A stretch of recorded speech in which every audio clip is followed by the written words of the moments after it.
Hey folks, it's Gregory here with Old Europe Antique Home Furnishings. And where do you think I am? Am I in Germany? Am I in jolly old England? No, actually I'm just outside of Austin, Texas, the Sherwood Forest Fair. It's the Renaissance Festival and it's spring and that's what they do around here. So I wanted to include this in today's video.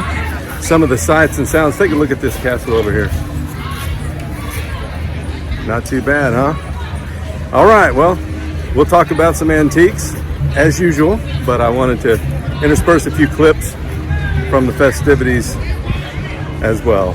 Let's get to it. Qu'il mange de la brioche. These were the infamous words uttered by Queen Marie Antoinette in the late 18th century, just prior to the French Revolution. And she paid for them with her head. I'm just kidding.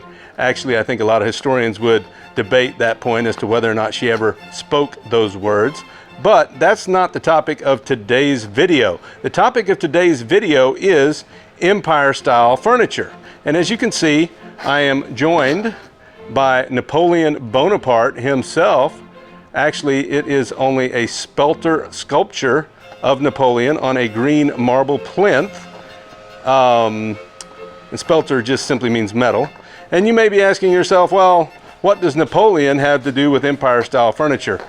And the answer is quite a bit, and that's what I want to talk about. Today we're going to take an up-close look at several pieces of Empire-style furniture, and we're also going to discuss some of the history behind Empire-style furniture, how it came into being, and why it looks the way it does.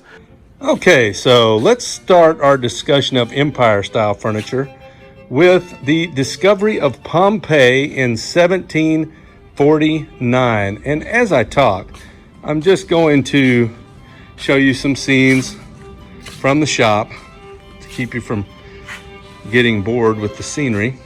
And then we will look at some really nice Empire-style furniture pieces, go over those in a little bit. And in fact, there is an Empire-style lamp, green marble right there. It's one of a pair. I have those for sale. And while we're here, I want to show you this 17th, 18th century painting. I really like this piece.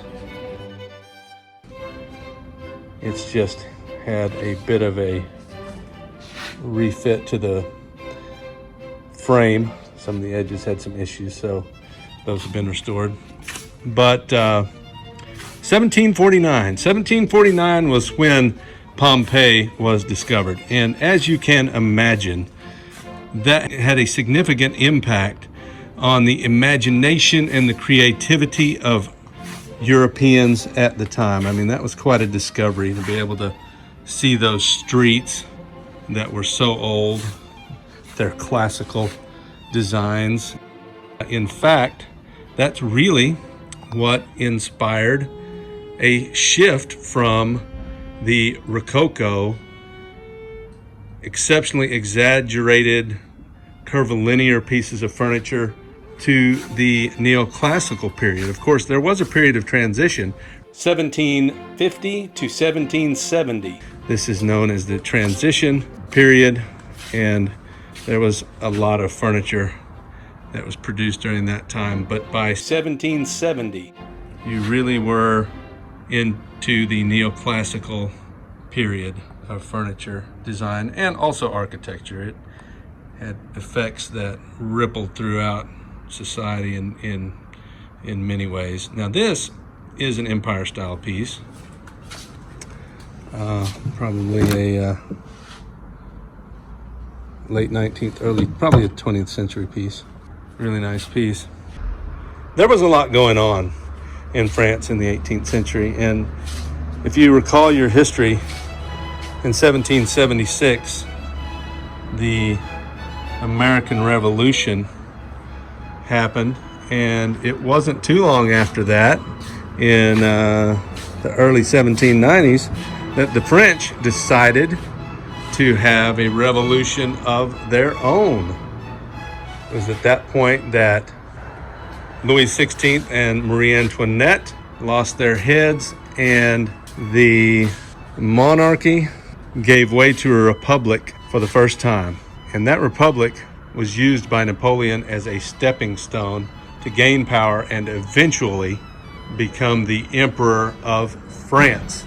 And the reason that's important is because Empire-style furniture is a direct result of Napoleon's ascension emperor in France. By 1795, the Republic was having some trouble, and the Directory took control.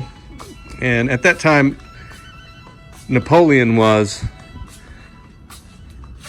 a leader in the army. I'm not sure if he was a general yet. Eventually, he was a general. And he managed to persuade the Directorate to allow him to take the army to Egypt. And they were a little skeptical because he was young and ambitious, but at the end of the day, they decided to go along with it, claimed it as their own idea, because in fact, French aspirations to invade Egypt could be traced as far back as Louis XIV, the Sun King himself. So Napoleon took his army and 160 scholars, and they headed off to the land of Egypt. And while the campaign itself was not terribly successful, they did manage to learn a few things about Egypt, and more importantly, the things that they saw there, such as the Sphinx and some of the other designs and lion motifs and whatnot, had a big impact on the furniture when they got back to France. You had the neoclassical period from 1770 to 1790. Then you had the Directoire period from 1790 to roughly 1800, and from a little after 1800 to 1820 or so is the official Empire style period. And Empire style really, although it still maintains and retains some of the linear aspects of the neoclassical period, it also adds in some of these more exotic motifs. You have lion's heads, very Egyptian-esque looking motifs. And so that's how those became incorporated into French furniture. Now I want to show you this armoire. This is an Empire style armoire. It's a beautiful piece with gilt bronze fittings. Okay, now I'm taking a little break from my live commentary at the shop as I'm editing, because I want to read to you a quick passage about Empire style furniture. Generally, the Empire style was characterized by a classicist, austere, and rectilinear basic shape with a predilection for semi and fully sculptural gilded metal decoration or carvings with gilding, and antique style partial staining. This abundant representational ornamentation is derived from Egyptian, Greek, and Roman antiquity.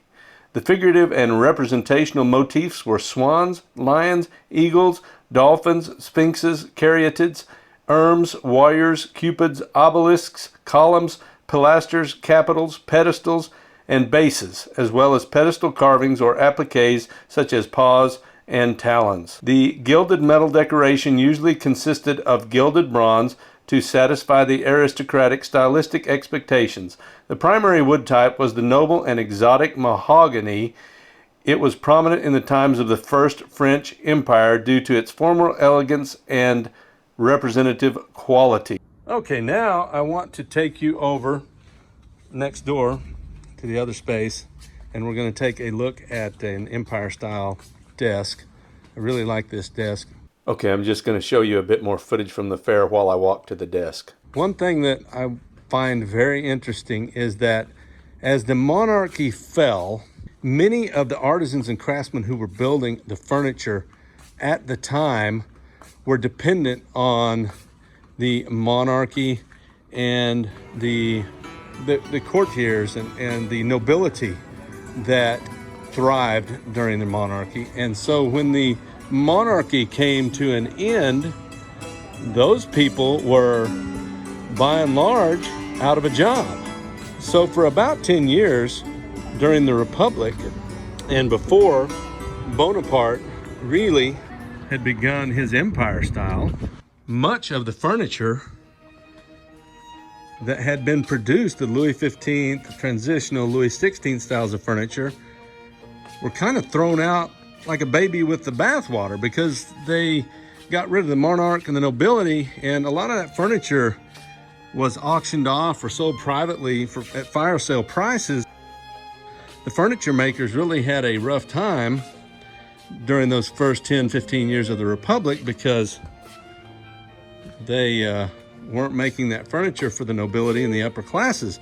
So finally things got going again when Napoleon's Empire style furniture came into vogue. And of course, you would expect that as the would-be emperor, he demanded a very impressive style of furniture to display the power and wealth of the empire.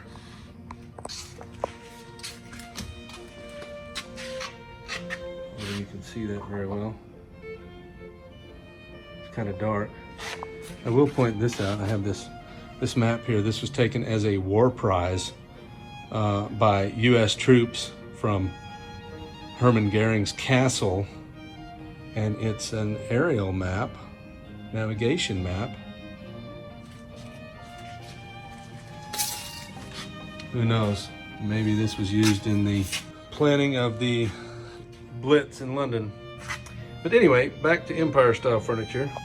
If we can take a look at this, we'll take a look at some of these drawers.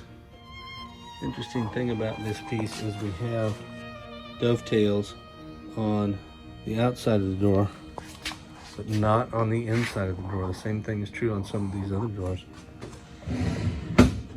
But I do feel like this is probably the original leather top on this piece. I wish it was a little lighter in here so you can get a better look.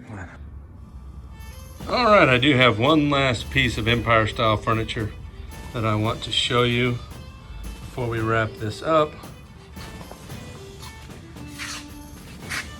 Got some silvering on the mirror there. Let's take a look at the inside.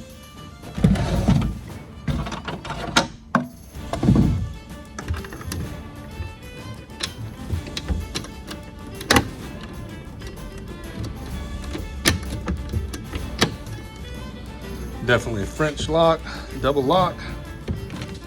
You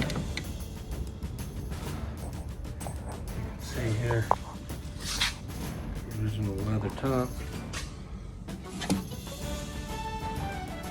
Dovetails on the drawers.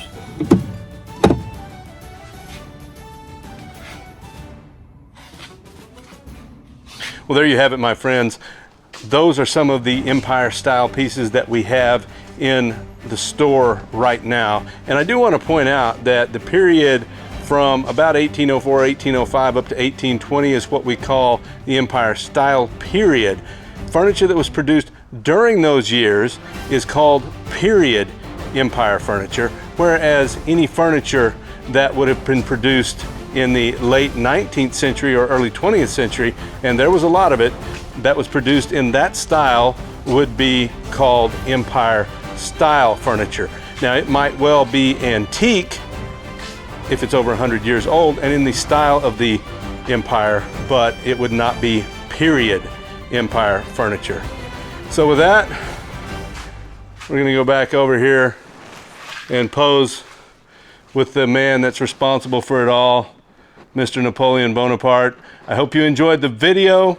Please hit the like button on the video and subscribe to the channel, and we'll see you next time.